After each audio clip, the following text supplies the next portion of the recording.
नमस्कार, आपका स्वागत है आज के इस वीडियो में। अभी व्हाट्सएप पे एक क्वेश्चन आया है, इसमें ये पूछा गया है कि हमारे जीवन में जो ज़िद्दी प्रारब्ध है, ज़िद्दी भाग्य है, क्या उसको बदला नहीं जा सकता? देखिए, आपके जीवन में जो प्रारब्ध है, जो भी है, अच्छा या बुरा, कोई ऐसी चीज़ घट रही है जिसको आप नहीं चाहते हैं, नहीं होने देना चाहते थे, उसके होने से आपको सिर्फ़ दुःख ही दुःख मिल रहा है। तो सबसे पहले तो ये जान लीजिए कि इसके पीछे आपके पास्ट लाइफ का कर्मा शामिल है और उन कर्मों की गांठ अगर इतनी मजबूत हो गई है कि अगर आप कोई रेमेडी भी अप्लाई करेंगे तो वो तुरंत आपको फलप्रद नहीं होगी।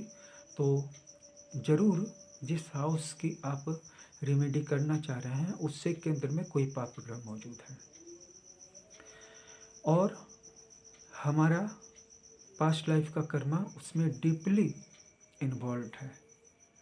अब हमारे सामने दो विकल्प हैं कि जो कुत्ते की पूँछ टेढ़ी की टेढ़ी ही रहेगी, उसी को सीधी करने में हम अपनी पूरी ज़िंदगी गुजार दें, या फिर कुछ ऐसी चीज़ें हैं टेढ़ी जो सीधी भी हो सकती थी, उनकी ओर ध्यान फ़ोकस करें। सबके लिए सुख और दुःख की परिभाषा अलग-अलग है। सबके लिए हैप्पीनेस एंड सॉरो की परसेप्शंस अलग-अलग हैं। किसी को बहुत ज़्यादा पैसा लॉस हो जाए तो उसको कोई फ़र्क नहीं पड़ता, लेकिन अगर उसकी रिलेशनशिप टूट जाए, दूर हो जाए तो बहुत दुःख होगा। बहुत सारे लोगों के लिए रिलेशनशिप टूट जाए, ज़्यादा फ़र्क नहीं पड़ेगा, लेकिन पैसे का थोड़ा-सा भी लॉस नहीं होना चाहिए। तो यही बतलाता है कि हमारी लाइफ़ में लॉस और गेन, लॉस और प्रॉफ़िट की जो परसेप्शन है वो कितनी डिफ़रेंट है, कितनी अलग-अलग है।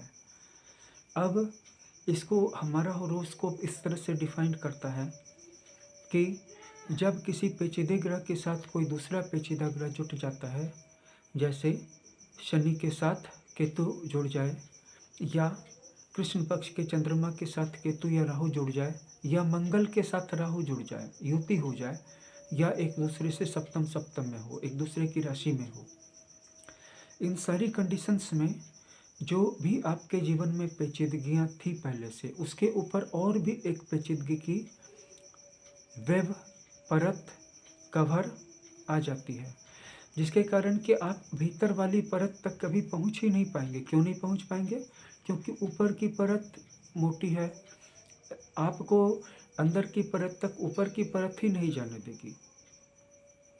जब 2 पापग्रह साथ-साथ हों या एक-दूसरे के सामने-सामने हों या एक-दूसरे की राशि में हों, तो वहाँ पे कोई भी रेमेडी काम नहीं करेगी, या आपको बहुत ज़्यादा बार रेमेडी करनी पड़ेगी जिसमें आपको बहुत ज़्यादा समय खर्च होंगे और शायद पैसे भी। क्या आप इसके लिए तैयार हैं?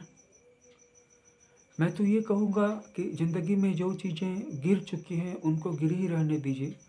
जो प्रॉब्लम सॉल्व नहीं हो रही हैं उनको सॉल्व करने की कोशिश नहीं कीजिए। लेकिन जो चीज़ें होने के लिए एकदम तैयार हैं, उन प्लैनेट्स को मार्क कीजिए, उनको अंडरलाइन कीजिए और उनके फ़ील्ड में काम करना शुरू कीजिए। हाथ लगाते ही सफलता मिलेगी और खुशियों से आपका पूरा जीवन झूम उठेगा। लेकिन इसका पता भी जन्म कुंडली देखने पर ही पता चल सकता है।